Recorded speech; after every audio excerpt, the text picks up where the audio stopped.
तो स्टार्ट करते हैं आज का लेक्चर अब, ठीक है। Yes, yes. तो the chapter is physical feature of India. तो फिजिकल फीचर ऑफ इंडिया की अगर हम बात करते हैं तो हमें ये फिजिकल फीचर पता होने चाहिए। इसको अदर वर्ड्स में हम द रिलीफ ऑफ इंडिया भी बोल सकते हैं। रिलीफ का मतलब होता है कि वो सभी नेचुरल और आर्टिफिशियल फैक्टर जो वेदरिंग के ऊपर पे काम करते हैं, वेदरिंग का उनके ऊपर में काफी ज्यादा इफेक्ट होता है और उसका सीधा सीधा इफेक्ट हमारे जो ह्यूमन सेटलमेंट्स है, क्योंकि ह्यूमन बीइंग वहीं पे सेटलमेंट खुद के हैबिटेशन के लिए मतलब किसी प्लेस को चॉइस करता है जहाँ का जहाँ के फिजिकल फीचर्स अच्छे होते हैं। और इसीलिए इस चैप्टर में आपको कैसे माउंटेन रेंजेस को पढ़ना है, प्लेन एरिया को पढ़ना है, उसके बाद में प्लेटू एरिया को पढ़ना है, रिवर वैलीज को पढ़ना है, उसके बाद में आइलैंड्स को पढ़ना है और भी बहुत सारे डेजर्ट्स। तो ये सब फीचर्स हमारे इंडिया में पाए जाते हैं एक्चुअली, राइट। तो हम वन बाय वन सब देखेंगे।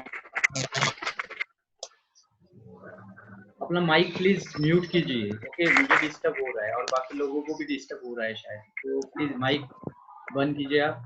सो हम वन बाय वन चैप्टर से लाइन टू लाइन जाएंगे, उसको रीडिंग भी करेंगे और उसका मीनिंग भी समझेंगे। और उसके बाद में जैसे जैसे चैप्टर आगे बढ़ेंगे वैसे वैसे एक एक फीचर को डिस्कस करेंगे। But before discussing the features of our India physical features, we have to know this how our earth land form, evolution of land को स्टडी करना बहुत जरूरी है। देन आफ्टर बाकी जो फिजिकल फीचर्स है जो लैंड के ऊपर में उनको हम डिस्कस करेंगे। So you have already learn earlier that India is a vast country with varied land form. तो पहले ही चैप्टर में हमने देखा कि हमारे इंडिया का लैंड फॉर्म जो हमारे इंडिया की जो लैंड है वो उसका एक्सटेंड जैसे जम्मू कश्मीर से लेके कन्याकुमारी तक और गुजरात के कच्छ से लेके अरुणाचल प्रदेश तक, ये जो टोटल ज्योग्राफी का हमारा एक्सटेंड है। और हमारे पास में खुद के आइलैंड्स भी हैं, राइट, अरेबिक सी में, बे ऑफ बंगाल में। तो इसका जो टोटल एक्सटेंड है वो 3.28 मिलियन स्क्वायर किलोमीटर का है, राइट। तो इतनी सारी लैंड हमारे पास में है। लेकिन क्या 3.28 मिलियन स्क्वायर की जो लैंड है हमारे पास में, हम क्या टोटल लैंड को यूटिलाइज कर पा रहे हैं? तो इसका आंसर बिल्कुल हाँ नहीं है, नो है। क्यों? क्योंकि हम माउंटेनियस रेंज में हमारी ह्यूमन सेटलमेंट पॉसिबल है। रिवर वैली जहाँ पे गुलित जैसी कंडीशन है, जैसे चंबल के घाटी में आप ना तो घर बना सकते हो ना तो वहाँ पे कल्टीवेशन कर सकते हो। तो ऐसी बहुत सारी जगह पे डाइवर्स कंडीशन होने के कारण उस लैंड को हम यूटिलाइज नहीं कर पा रहे। तो इसीलिए ये जरूरी है हमारे लिए और हमारे फ्यूचर जनरेशन के लिए कि हमारे देश के जो फिजिकल फीचर्स है उसको जानना और उसको स्टडी करना बहुत ही इम्पोर्टेंट हो जाता है। So what kind of terrain do you live इन? तो ये इसकी शुरुआत तो आपसे ही करनी होगी। जैसे आप जिस गांव में शहर में रहते हो तो आपके आजू बाजू में जो लैंड फॉर्म है वो कैसा है ये देखना पड़ेगा आपको।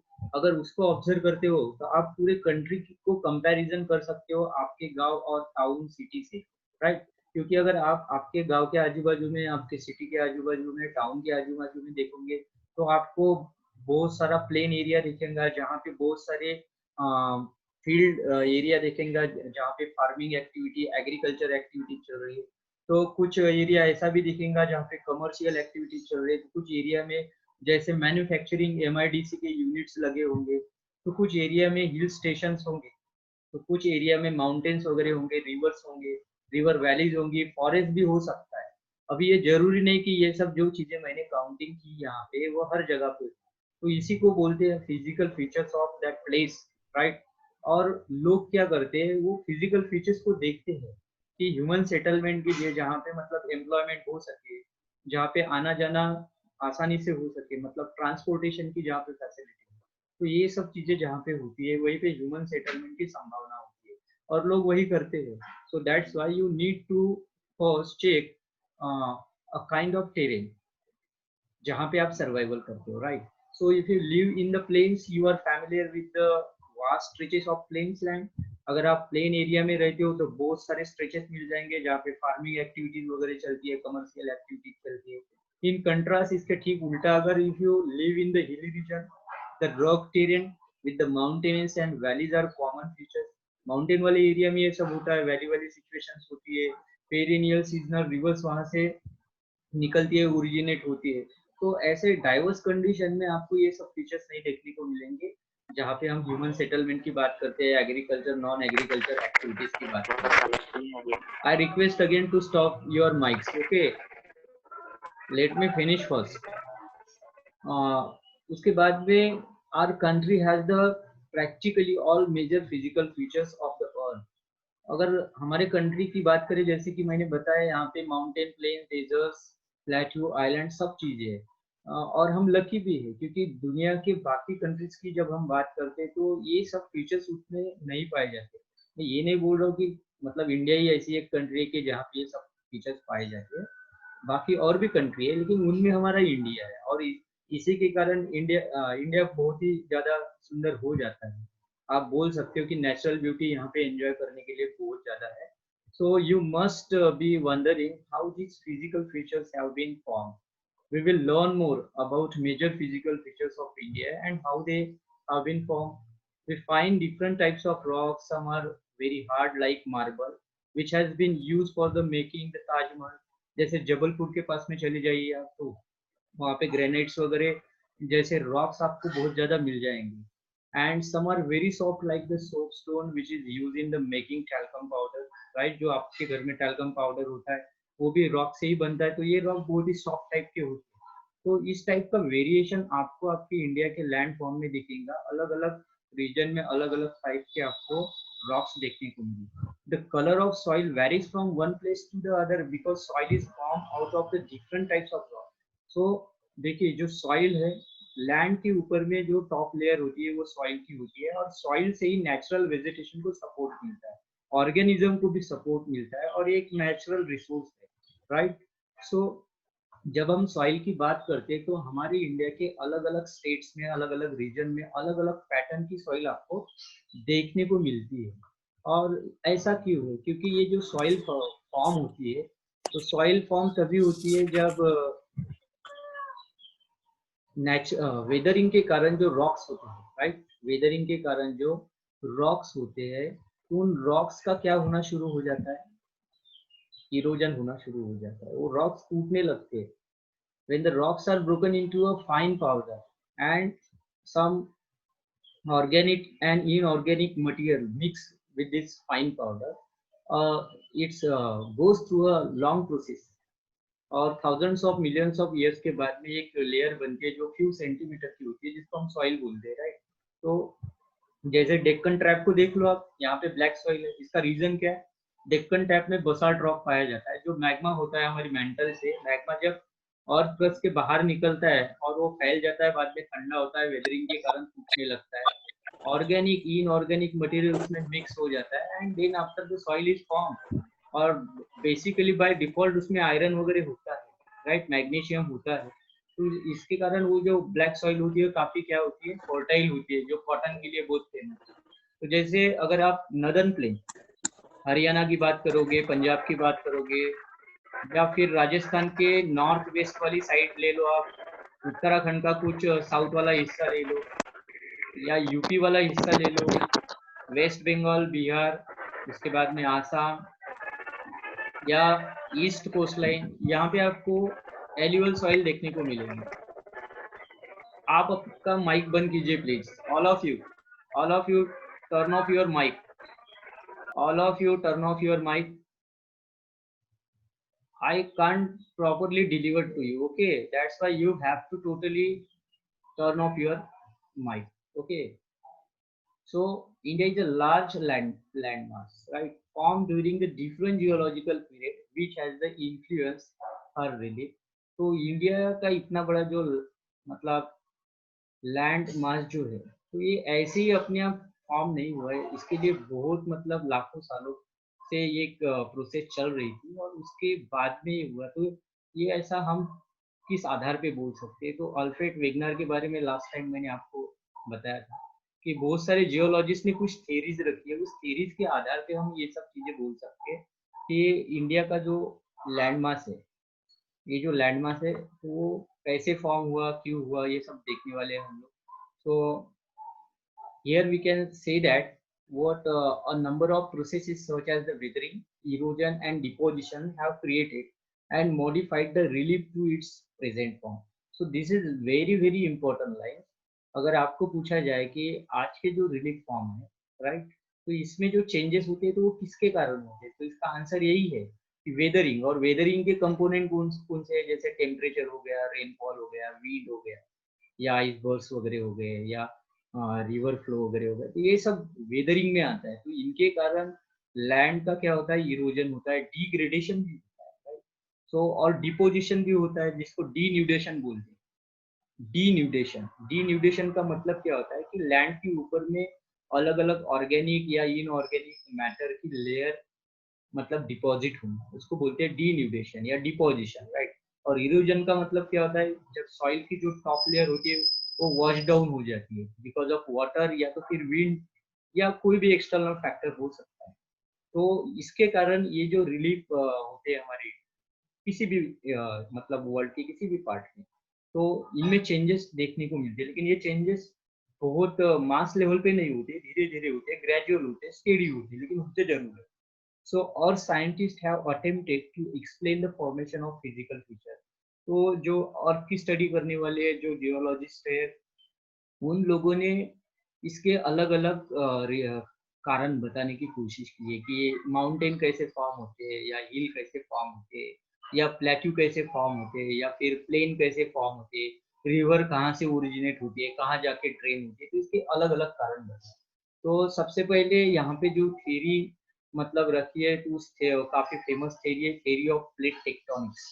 थ्योरी ऑफ प्लेट टेक्टोनिक्स का मतलब ये होता है कि जितने भी हमारे आज के डेट में कॉन्टिनेंट्स है, राइट, तो इसको अगर हम आज की डेट में प्लेट मान लें, तो ये प्लेट क्या हो रही है, एक दूसरे की तरफ या एक दूसरे से दूसरी डायरेक्शन में मूव हो रही है, शिफ्ट हो रही है।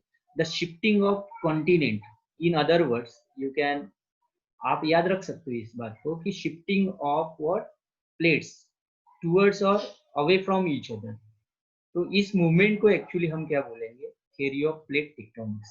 According to this theory, the crust that is the upper part of the earth has been formed out of 7 major and some minor plates.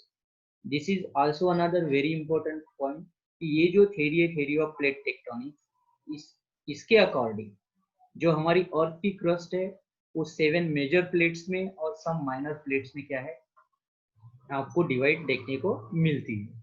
So the movement of the plate result in the building up of stresses within the plates and the continental rocks above. देखो, this is also third important sentence.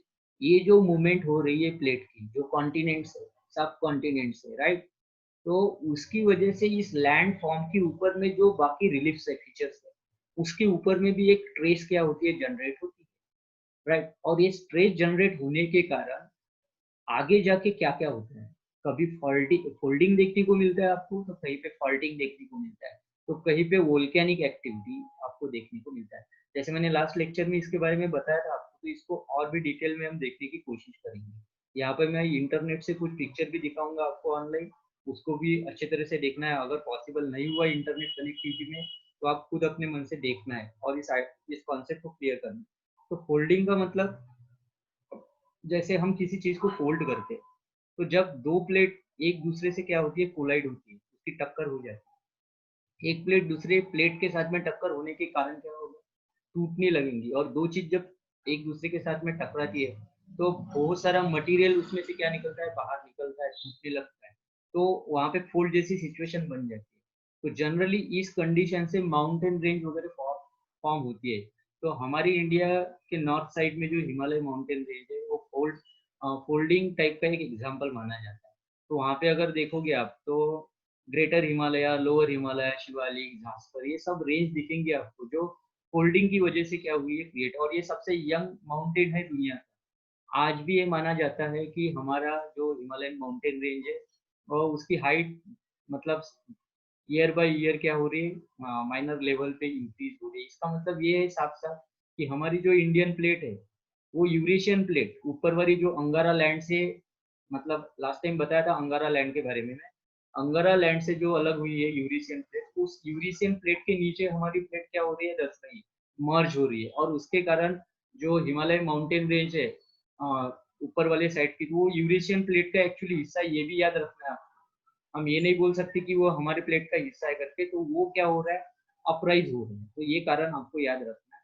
बहुत बार faulting activity होती है, तो faulting activity मतलब crack creates होते हैं, तो ये फॉल्टिंग एक्टिविटी के अलग अलग कारण है। तो मैग्मा जहाँ से बाहर निकलने की कोशिश करता है वहां पे भी फॉल्ट्स क्रिएट होते हैं, या फॉल्ट फॉल्ट मतलब हम ये भी बोल सकते हैं कि जो अर्थ क्रस्ट का जो एरिया है जहाँ से बहुत कमजोर हो जाता है, वीक हो जाता है, वहां से एक्चुअली मैग्मा बाहर निकलने की कोशिश करता है। और बाहर निकलने के बाद में ये भी होता है कि अलग अलग दूसरे लैंडफॉर्म क्रिएट होते हैं, राइट। कहीं पे हिल जैसी सिचुएशन बन जाती है, तो जहाँ पे मैग्मा प्लेट को तोड़ के बाहर निकलता है, राइट, और वहाँ पे माउंटेन या हिल जैसी सिचुएशन मतलब अलग अलग लैंडफॉर्म क्रिएट होते हैं, तो उस बाउंड्री को कंस्ट्रक्टिव बाउंड्री बोलते हैं।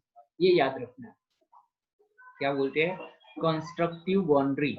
This is very very important, क्योंकि नेक्स्ट पेज पे एक आपको वर्ल्ड मैप मिलेगा, वहां पे कंस्ट्रक्टिव डिस्ट्रक्टिव बाउंड्री के बारे में बताया गया है, तो फिर बाद में आपको मतलब समझने के लिए आसानी होगी। तो कंस्ट्रक्टिव बाउंड्री कहाँ पे क्रिएट होती है, जहाँ पे जब मैग्मा प्लेट से बाहर निकलने की कोशिश करता है और उसमें सक्सेस भी हो जाता है बाहर, जिसको हम वोल्केनिक इरप्शन बोलते हैं, राइट। तो उसकी वजह से अर्थक्वेक जैसी भी सिचुएशन आती है, क्योंकि वो इतने फोर्स से बाहर निकलता है, उसके बाद में वो ठंडा हो जाता है। ठंडा होने के बाद में वहाँ पे पहाड़ बन जाते हैं, पर मतलब माउंटेन बन जाते हैं, या तो हिल जैसे सिचुएशन बन जाती है वो ठंडा होने के बाद में, तो यहाँ पे नए फिजिकल फीचर्स फॉर्म हो रहे हैं। तो हम इसीलिए फिजिकल फीचर फॉर्म हो रहे हैं, मतलब कंस्ट्रक्शन हो रहा है, इसीलिए वो जो बाउंड्री होती है वो कंस्ट्रक्टिव बाउंड्री होती है। इसके ठीक उल्टा क्या होता है, जब एक प्लेट दूसरी प्लेट के अंदर में मर्ज होती है, जैसे हम हमारे इंडियन सब कॉन्टिनेंट की अगर बात करते हैं, तो यूरेशियन प्लेट के अंदर में वो दब रही है डे बाय डे। तो जैसे आप इस पिक्चर में देखोगे, यहाँ पे कन्वर्जन बाउंड्री की बात की है, तो ये जो प्लेट है इस प्लेट के नीचे जा रही है, और नीचे बहुत गरम गरम यहाँ पे क्या है, मैग्मा है। तो मैग्मा के कारण इस प्लेट की जो परत है वो पिघलेगी यहाँ पे, मतलब मेल्ट होने जा रही, मतलब ये वाला जो लैंड फॉर्म है अभी ये डिस्ट्रॉय हो रहा है। तो इस टाइप के बाउंड्री को हम डिस्ट्रक्टिव बाउंड्री बोलते हैं। क्या बोलते हैं, डिस्ट्रक्टिव बाउंड्री। ये सब याद रखना होगा आपको, और अच्छी तरह से क्या कर, यूट्यूब पे जब ये वीडियो लॉन्च हो जाएगा तो बार बार आप इसको देख पाओगे, राइट। सो इसके अलावा वोल्केनिक एक्टिविटी, तो वोल्केनिक एक्टिविटी का मतलब सीधा सीधा है, क्या है कि मैग्मा बाहर निकलने की जहाँ पे कोशिश करता है वहाँ पे वोल्केनिक एक्टिविटी देखी जा सकती है। वहाँ पे जो अर्थक्वेक की फ्रिक्वेंसी होती है वो भी मतलब महसूस की जा सकती है, सेंस की जा सकती है। तो ये मेजर प्लेट्स में भी पाई जाती है, उनके बाउंड्रीज में पाई जाती है, और इनसाइड लैंड एरिया में भी पाई जाती है। तो हम इसको थोड़ा सा देखेंगे one by one. While some plates come towards each other and form convergence boundary, right. तो कुछ प्लेट्स ऐसी भी होती है इन सेवन, और कुछ माइनर प्लेट्स में जो एक दूसरी की ओर आती है, तब यहाँ पे कन्वर्जन बाउंड्री क्या होती है, फॉर्म होती है, जो डिस्ट्रक्टिव होती है नेचर, राइट। क्योंकि एक प्लेट दूसरे प्लेट के अंदर जब मर्ज होती है तो वो मैग्मा में मिल जाती है, और मैग्मा उसको क्या कर देती है, मेल्ट कर देती है। तो हमारी इंडियन प्लेट जो है बड़े चिंता का विषय है, नदर्न साइड के जो स्टेट है उनके लिए। वहाँ पे इन फ्यूचर कभी भी बहुत बड़ा अर्थक्वेक आ सकता है। ऐसा माना जाता है कि दुनिया के सभी जियोलॉजिस्ट हमारे नदर्न प्लेन, जहाँ पे तिब्बत का प्लेटू है, नेपाल है, हमारी इंडिया की नॉर्थ बॉर्डर है, उस एरिया के ऊपर में ध्यान रखे हुए है 24 आवर्स, राइट। सैटेलाइट से वॉच करके रख रहे हैं, या तो फिर बाकी जो टेक्नोलॉजी होंगी उनके पास में, उसकी मदद से। ये बहुत ही बड़ा चिंता का विषय है, और अक्सर देखा जाता है इन एरिया में जो भूकंप होता है, अर्थक्वेक होता है, ये महसूस किया जाता है इस एरिया में। तो ये सबसे बड़ा कारण है उसका, तो इससे आसानी से आप समझ सकते हो। Some plates move away from each other, और कुछ प्लेट ऐसी भी होती है जो एक दूसरे से दूर जाती है, जैसे इसको डाइवर्जेंट बाउंड्री बोलते हैं। तो डाइवर्जेंट बाउंड्री में देखो, अगर दो प्लेट एक दूसरे से दूर जाएंगी तो क्या होगा, बीच में से वोल्केनो निकलेगा, राइट। बीच में से वोल्केनो निकलेगा, तो ये मैग्मा बाहर आने के बाद में लावा बन जाएगा, ये फैल जाएगा यहाँ पे, या हो सकता है यहाँ पे वैली जैसी सिचुएशन क्रिएट हो जाए। तो इसके भी अलग अलग कारण होते हैं, राइट। और ये सब मैग्मा क्यों बाहर निकलता है, because of the conventional current. I repeat again, because of the conventional current. Conventional current क्या चीज है, जैसे हमारे अर्थ क्रस्ट के नीचे जो मेंटल है, मेंटल के बाद में कोर है, तो वहां पे रेडियो एक्टिविटी बहुत ज्यादा चलती है। Because of the radio active elements, और उससे जो एनर्जी लिबरेट होती है वो अप डायरेक्शन में होती है। अप डायरेक्शन में क्या करती है, वो क्रस्ट को पुश करती है ऊपर के डायरेक्शन और क्रस्ट को वीक बनाती है, और जहां से क्रस्ट हमारी वीक हो जाती है वहां से वो मैग्मा क्या होता है, बाहर निकलता है, then the new relief form. तो ये बात आपको क्लियर याद रखनी होगी। अगर थर्ड डायग्राम, थर्ड फिगर में हम देखें तो यहाँ पे ट्रांसफॉर्म बाउंड्री की बात की गई है। यहाँ पे क्या दो प्लेट आपको पिक्चर में दिख रहा है, एक दूसरे के मतलब वेरी एडजेसेंट साइड में है और अपोजिट डायरेक्शन में जा रहे हैं, राइट। तो एक मतलब आगे जा रहा है तो दूसरा पीछे जा रहा है, इस सिचुएशन में है। तो ऐसे सिचुएशन में क्या स्लाइड हो सकता है, या ऐसे सिचुएशन में वाइब्रेशन के कारण अर्थक्वेक को फील किया जा सकता है, ये याद रखना है आपको इसमें। So let's move towards next. तो ये मैप आपको दिख रहा है स्क्रीन के ऊपर में, this is the world plate margin, right. और यहाँ पे अलग अलग बाउंड्री को शो किया गया है। तो जैसे मैंने बताया आपको, ये देखिए डिस्ट्रक्टिव प्लेट बाउंड्री, राइट। तो डिस्ट्रक्टिव प्लेट बाउंड्री में आप क्या याद रखोगे, डिस्ट्रक्टिव प्लेट बाउंड्री में आप आसानी से ये याद रख सकते हो कि let's I have to use here, right. ये देखिए ये डिस्ट्रक्टिव बाउंड्री है, यहाँ पे आपको देखने को मिलेगी, शायद शायद मेरी आवाज़ अगर आ रही है तो, राइट। ये डिस्ट्रक्टिव बाउंड्री है। तो ये सिंबल अगर देखोगे आप, ये देखिए this is the destructive boundary, again here is also, ये सब डिस्ट्रक्टिव बाउंड्री। तो इसका मतलब अभी देखिए ये Africa, south Africa continent, right. हमारा ये इंडिया, ये देखो डिस्ट्रक्टिव, मैंने बोला ना आप लोगों को, can you hear me, right. तो ये यहाँ पे हिमालय माउंटेन है यहाँ पे, राइट। ये हिमालय माउंटेन रेंज है यहाँ पे जो भी है, और ये देखिए ये पूरा का पूरा रिंग है, दिख रहा है। तो इस एरिया में क्या हो रहा है, एक प्लेट दूसरे प्लेट के अंदर में घुस रही है यहाँ पे, तो यहाँ पे कभी भी बहुत बड़े बड़े अर्थक्वेक आ सकते हैं। उसके बाद में देखो ये कंस्ट्रक्टिव प्लेट बाउंड्री है, this is the constructive plate boundary, right. तो कंस्ट्रक्टिव प्लेट बाउंड्री को अगर देखना है आपको, तो जहाँ पे ये वाली लाइन दिख रही है आपको, this is the constructive boundary, right. तो कंस्ट्रक्टिव बाउंड्री में क्या दिख रहा है आपको यहाँ पे, कि वोल्केनिक इरप्शन के कारण यहाँ पे अलग अलग लैंडफॉर्म क्रिएट होते होंगे। सर आप ये भी बोल सकते हो कि सर ये सब क्या लैंड में ही होता है, ये तो बाउंड्री, अभी ये बाउंड्री वो मतलब वाटर बॉडीज में दिख रही है, यस ये वाटर सरफेस में भी होता है, ओशन सरफेस में भी होता है। ओशन सरफेस में आपको प्लेन्स भी देखने को मिलेंगी, वैलीज भी देखने को मिलेंगी, माउंटेन भी देखने को मिलेंगी, सब चीजें आपको ओशन सरफेस में भी, जो लैंड लैंड जो लैंड के फीचर्स है वो ओशन में भी पाए जाते हैं। तो ये एक्टिविटी सभी जगह पे पाई जाती है। तो इस मैप को बहुत अच्छी तरह से करना है आप लोगों को, राइट।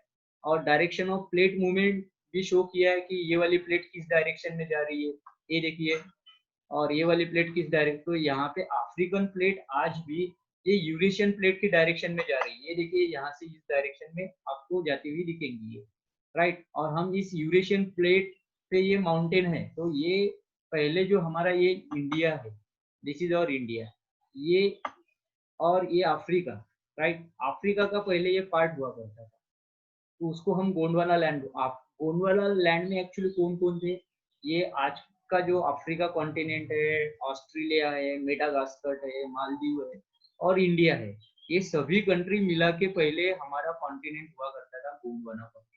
हम ये भी बोल सकते हैं कि साउथ अमेरिका और साउथ अमेरिका कॉन्टिनेंट भी गोंडवाना लैंड का ही हिस्सा है, क्योंकि बहुत सारे जियोलॉजिस्ट ने इसके एविडेंसेस दिए कि जो साउथ अमेरिका कॉन्टिनेंट में है वो अफ्रीका कॉन्टिनेंट में भी पाया जाता है, और ये अफ्रीका कॉन्टिनेंट के साथ में ये जो साउथ अमेरिका कॉन्टिनेंट है, इसको अगर मर्ज कर दो तो ये सब पिक्चर बन जाता है। ये सभी कॉन्टिनेंट को अगर पास में लाया आपने, तो ये एक दूसरे के बीच में ऐसे बराबर फिट बैठ जाते हैं।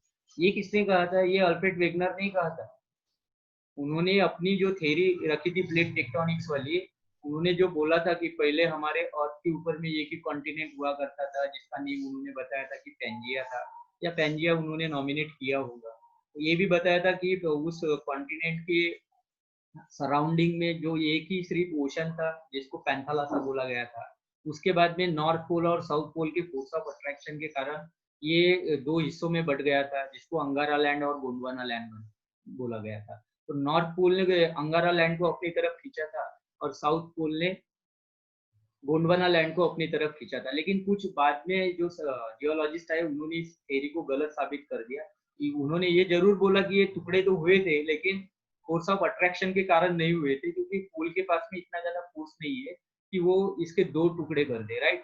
तो फिर इसका कारण क्या बताया था बाकी जियोलॉजिस्ट ने? तो बाकी जियोलॉजिस्ट ने इसका कारण ये बताया था कि बाकी जियोलॉजिस्ट ये बोल रहे थे, हेलो मेरी आवाज आ रही है क्या? Hello anybody? यस सर, आ रही। सर आ रही। Can you hear me? Hello yes sir, yes. Hello yes sir, आ रही है। यस सर, सर आ रही ना। आ रही सर।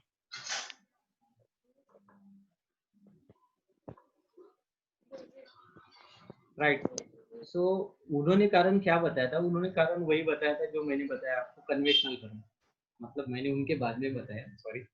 तो कन्वेंशनल करंट की आइडिया उन्होंने क्या दी थी, बताई थी कि जो अर्थ क्रस्ट है उसके अंदर मेंटल है, उसके बाद में कोर है, तो वहां से जो रेडियो एक्टिव एनर्जी निकलती है उसके कारण ये सब मतलब प्लेट्स क्या हुई, टूटी, ये बोला गया है। राइट। सो देखते हैं कि यहाँ पे देखना है, do you know most volcanic and earthquake in the world are located at the plate margin but some do occurs within the plates, right. This is very very important point. जैसे मैंने बताया आपको कि जो plate boundary है वहां पे देखो, जहाँ पे मतलब आप जब एक उदाहरण देखेंगे हम, जैसे एखादा ट्यूब का पंचर बनाया, साइकिल में ट्यूब होता है उसमें हवा भरी होती है, जब वो पंचर हो जाता है तो नेक्स्ट टाइम वो पंचर वहीं से होता है जहां से वो पंचर रिपेयर किया हुआ आपने। तो ऐसा ही हमारे अर्थ क्रस्ट है, जहाँ पे मतलब जो अर्थ क्रस्ट कमजोर है, वीक है, वहीं से मैग्मा निकलने की कोशिश करता है। तो वहां पे जनरली क्या होता है, आपको वोल्केनिक एक्टिविटीज देखने को मिलती है। लेकिन आप बोलोगे सर कि with in the plates, plate के अंदर वाले एरिया में ये सब कैसा होता है? यस ऑफ कोर्स, प्लेट के अंदर वाले एरिया में भी कभी कभी वीक पॉइंट होता है, वीक जगह होती है जहाँ से मैग्मा बाहर निकलने की कोशिश करता है, और इसीलिए वहां पे भी अर्थक्वेक जैसी घटनाएं होती है या तो फिर वोल्केनिक इरप्शन देखने को मिलता है आपको, right. So the oldest landmark, the peninsula part was a part of the Gondwana land. तो यहाँ पे हम अभी हमारे इंडिया की बात कर रहे हैं कि हमारे इंडिया का जो पेनिसुलर पार्ट है, जो तीनों साइड से वाटर से घिरा हुआ है, तो ये पार्ट गोंडवाना लैंड का पार्ट है। तो Gondwana land included India, Australia, South Africa, South America and Antarctica as a one single land mass, जैसे कि मैंने बताया आप लोगों को। तो ये सब मतलब साउथ वाला जितना भी पोर्शन है सब पहले एक ही लैंड मास हुआ करता था, right. So the conventional current, जैसे कि मैंने बताया, कन्वेंशनल करंट के कारण स्प्लिट द क्रस्ट, क्रस्ट टूटा into a number of pieces, बहुत सारे अलग अलग टुकड़े बने, जिसको आज के हम कॉन्टिनेंट बोलते हैं, thus leading to the drifting of the Indo-Australian plate after being separated from Gondwana land। तो अब हम बात उस समय की करते हैं जब इंडो ऑस्ट्रेलियन प्लेट जो है वो गोंडवाना लैंड से अलग हुई और नॉर्थ डायरेक्शन में, नॉर्थ ईस्ट डायरेक्शन में ट्रैवल करना शुरू हुआ। ड्रिफ्ट का मतलब यहाँ पे मूवमेंट करना, शिफ्ट करना, ट्रैवल करना, okay. The northward direction result in the collision of the plate with the much larger Eurasian plate. Due to this collision, the sedimentary rocks which were accumulated in the geocycline known as the Tethys were folded to form the mountain system of the Western Asia and Himalaya। So this is very very important point is here। अगर इस diagram में आप देखो तो इस Gondwana land से जब ये इंडो ऑस्ट्रेलियन प्लेट, ऑस्ट्रेलिया तो इधर शिफ्ट हो गया, उसके बाद में इंडिया इस साइड में क्या होने लगा, शिफ्ट होने लगा। तो यहाँ पे बीच में एक्चुअली टेथिस सी हुआ करता था। कौन सा सी हुआ करता था? टेथिस सी हुआ करता था। तो टेथिस सी के कारण इस एरिया में टेथिस सी हुआ करता था। ये वाला जो एरिया है, ये वाला एरिया टेथिस सी। तो इस टेथिस सी में जो सेडिमेंट्स थे, वो सेडिमेंट्स इस प्लेट के कारण ऊपर उठने लगे और फोल्ड होने लगे, और उसी के कारण ये माउंटेन रेंज जो दिखती है यहाँ पे, हिमालय माउंटेन रेंज, ये क्या हुई, यहाँ पे फॉर्म हुई। तो आई होप कि यहाँ तक आपके समझ में आया होगा। आगे हम बढ़ते हैं। तो जैसे कि यस सर एक बार किस मतलब बताओ।